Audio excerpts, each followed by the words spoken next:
సువిశేషకుడైన లూకా గారి సువార్త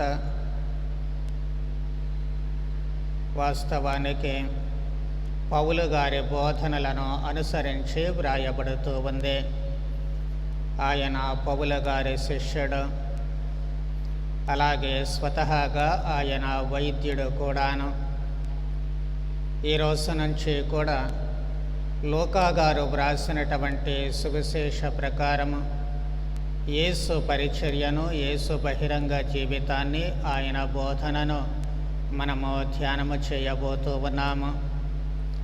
ఈ నేపథ్యములోనే క్రీస్తు పరిచర్య భాగములో ప్రారంభములోనే ఆయన ఈ లోకానికి వచ్చినటువంటి ఉద్దేశ్యము ఏంటి, తండ్రి తనకు అప్పగింపబడిన బాధ్యత ఏమిటి, ఈ లోకములో మనిషిగా తాను జీవించినంత కాలము తన కర్తవ్యము లేక లక్ష్యమేమిటి అనేది ఈనాటి సువిశేష పఠనము మనకు బోధిస్తూ ఉంది.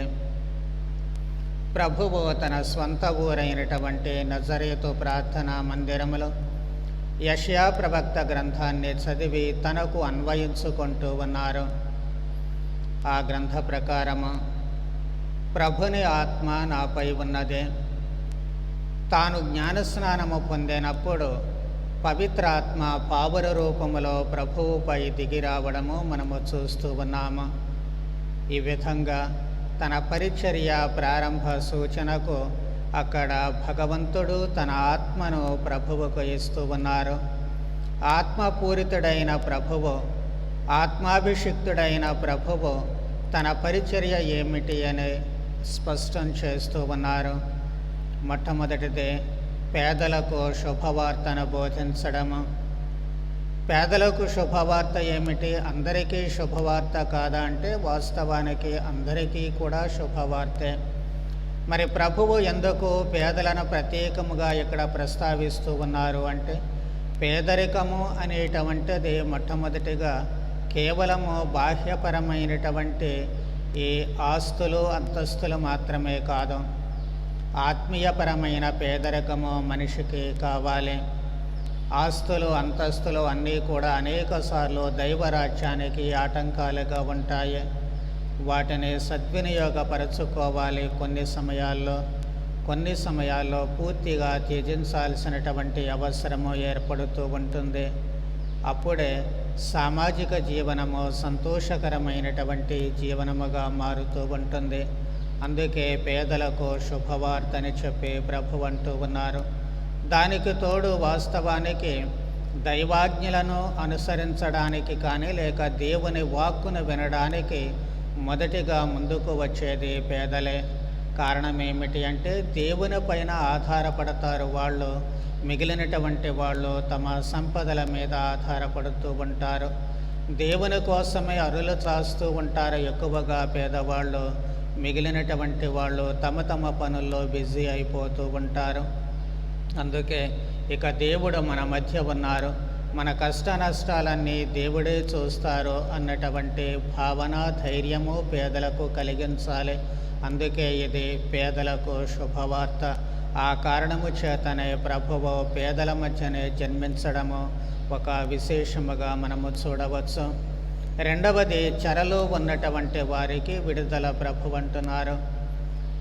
ఏ చెరలో ఉన్నటువంటి వాళ్ళు, జైల్లో ఉన్నటువంటి వాళ్ళందరినీ బయటకు తీసుకొస్తారనే దీని భావము కాదు. మనందరము కూడా చెరపట్టబడినటువంటి వాళ్ళము. మన ఆలోచనలు, మన భావాలకు మొట్టమొదట మనము బందీలమైపోతున్నాము, బానిసలమైపోతూ ఉంటాము. మనలో ఉండేటువంటి దురాశ, అహంభావము, మనలో ఉండేటువంటి కోపము, దౌష్ట్యము, మనలో ఉండేటువంటి మోహము, రకరకాలైనటువంటి వ్యసనాలు, వీటన్నిటికీ బందీలైపోతూ ఉంటాము. వాటిలో నుంచి బయటకు వచ్చేటువంటి శక్తి మనకు ఉండదు. మన బలహీనతలు మనలను వాటికి బానిసలు చేస్తూ ఉంటాయి. కాబట్టి వాటి నుంచి బయటపడాల్సినటువంటి అవసరం ఏర్పడుతూ ఉంటుంది. లేకపోతే ధనికుడైనటువంటి యువకుడు తాను సంపదకు బానిస కాబట్టే దాని నుంచి విముక్తి పొందలేక ప్రభువునే వదులుకోవడానికి సిద్ధపడ్డాడు. విముక్తుడైనటువంటి జక్కేయుడు ప్రభువు కోసము సంపదలను వదులుకుంటూ ఉంటాడు. కాబట్టి మనిషి వివిధ రకాలైనటువంటి ఈ బంధీలుగా మిగిలిపోతూ ఉన్నాడు. కాబట్టి ఆ బంధముల నుంచి విముక్తుడు కావాలి.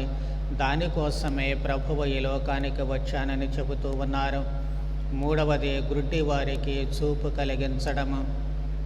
ఇది పెద్దగా చెప్పాల్సిన పని లేదు, కానీ ఎవరన్నా చిన్న పొరపాటు చేస్తే కళ్ళు నెత్తి మీద ఉన్నాయా అని చెప్పి మనం అడుగుతూ ఉంటాము. మనకి కనపడుతూనే ఉంది వాళ్ళ కళ్ళు ఉండాల్సిన చోటనే ఉన్నాయి అని. కానీ నీ నెత్తికెక్కాయా కళ్ళు అని చెప్పి ఎందుకంటూ ఉన్నాము? కళ్ళు మూసుకుపోయాయా అని చెప్పి ఎందుకు అడుగుతూ ఉన్నాము అంటే, వాళ్ళు కళ్ళు ఉండి కూడా చూడలేకపోతూ ఉన్నారు. అంటే మనము వాస్తవాన్ని తెలుసుకోలేకపోయినప్పుడు, సత్యాన్ని గ్రహించలేకపోయినప్పుడు అహంభావము అనేటువంటి అంధత్వము మనలను క్రమ్మివేస్తూ ఉంటుంది. స్వార్థము అనేటువంటి ఆ గుణము మనల చూపును గుడ్డి వాళ్ళనుగా చేస్తూ ఉంటుంది, చూపు మందగించేటట్లు చేస్తూ ఉంటుంది. కాబట్టి ఇవన్నీ రకరకాలైనటువంటి వ్యసనాలు మనలను వాస్తవాన్ని చూడకుండా చేస్తూ ఉంటాయి. కాబట్టి మళ్ళీ మన ఆత్మకండ్లను తెరిపించి వాస్తవాలు ఏమిటి అని గ్రహించేటట్లుగా జ్ఞానోదయము కలిగించడానికి ప్రభువు వస్తూ ఉన్నారు. ఆ తర్వాత ప్రభు అంటూ ఉన్నారు, పీడితులకు విమోచనాన్ని కలుగ చేయడానికి.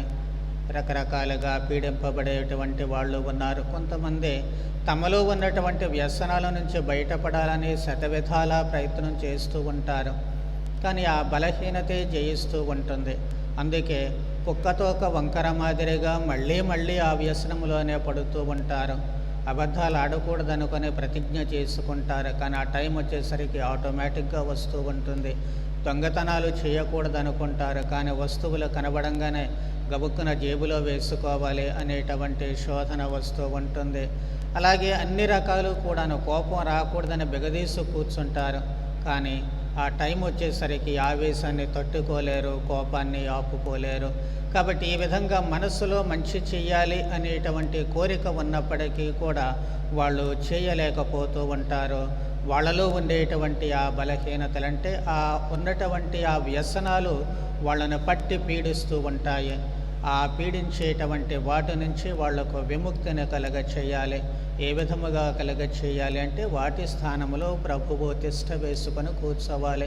ప్రభుని బోధనలు వాళ్ళు అవలోకన చేసి అర్థం చేసుకోగలిగేటట్లు, తమ జీవితాలకు అన్వయించుకొని అదే లోకముగా జీవించగలిగేటట్లు చేస్తే వాళ్ళు పీడింపబడేటువంటి ఆ వ్యసనాలు కానీ ఏవైనా సరే వాటి నుంచి విముక్తి పొందడానికి అవకాశము కలుగుతూ ఉంటుంది.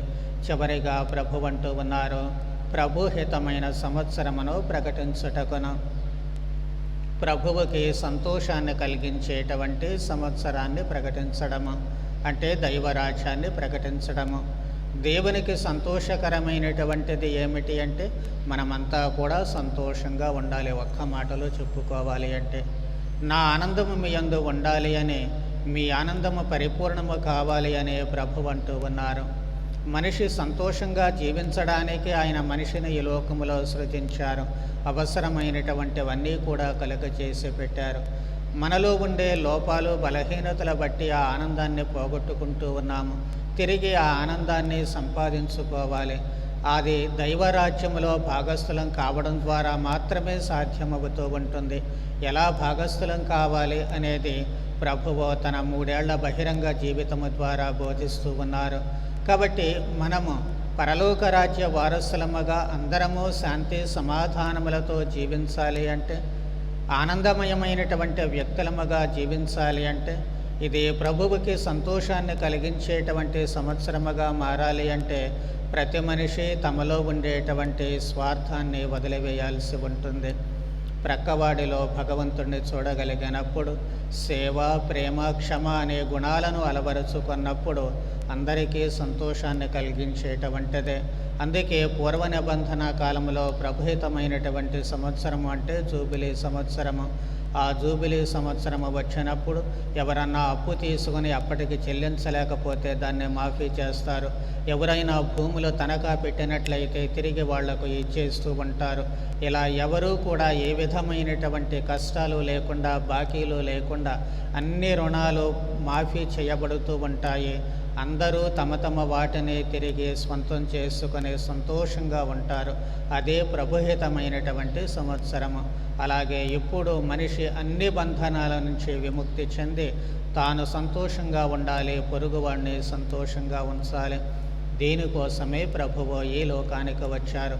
ఇవన్నీ నెరవేర్చడానికే తాను వచ్చాను అని చెప్పి ప్రభువు చాలా స్పష్టం చేస్తూ ఉన్నారు. అంటే తాను చేయబోయేటువంటి పనిని, తన లక్ష్యం ఏమిటి అనేది టూకీగా ప్రభువు ఈనాటి పఠనంలో స్పష్టం చేస్తూ ఉన్నారు. కాబట్టి ఈ దివ్య పూజలో పాల్గొనేటువంటి మనము ప్రభువు తన బోధన ప్రారంభించారు, ముగించారు, రక్షణ కార్యాన్ని ప్రారంభించారు, దాన్ని పరిపూర్తి చేశారు. మనమంతా కూడా రక్షణ పొందడానికి మనకు అవకాశాన్ని ఇచ్చారు. మరి ఏ దశలో ఉన్నాము అనేటువంటిది మనం అర్థం చేసుకోవాలి. ఇప్పుడు ప్రభువు చెప్పినటువంటి అవన్నీ కూడా మనం పొందగలిగామా? ఇంకా బానిస బ్రతుకుల్లోనే ఉంటూ ఉన్నామా? వ్యసనాలకు బానిసలం అవుతూ ఉన్నామా? ఆత్మ పరిశీలన చేసుకోవాలి.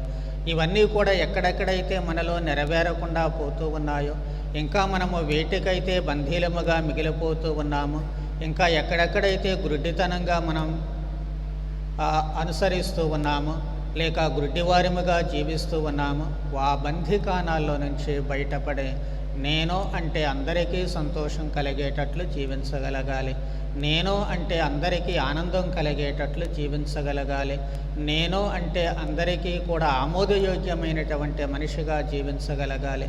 అదే దైవరాజ్యము. దాన్ని మనలో నుంచి ప్రారంభించాల్సినటువంటి అవసరము ఇప్పుడు ప్రభుని స్థానములో మనపై ఉంది. ప్రభుని లక్ష్యము మన లక్ష్యంగా మార్చుకోవాల్సినటువంటి బాధ్యత మన భుజస్కంధాలపై ఉంది. కాబట్టి ప్రభువు మాదిరిగా మనము కూడా జీవించగలిగేటట్లు ప్రభుని బాధ్యత, ప్రభుని లక్ష్యము మన లక్ష్యంగా మార్చుకోగలిగి పరలోకవాసులముగా మారే భాగ్యాన్ని మనందరికీ ప్రసాదించమని ప్రార్థన చేద్దాం.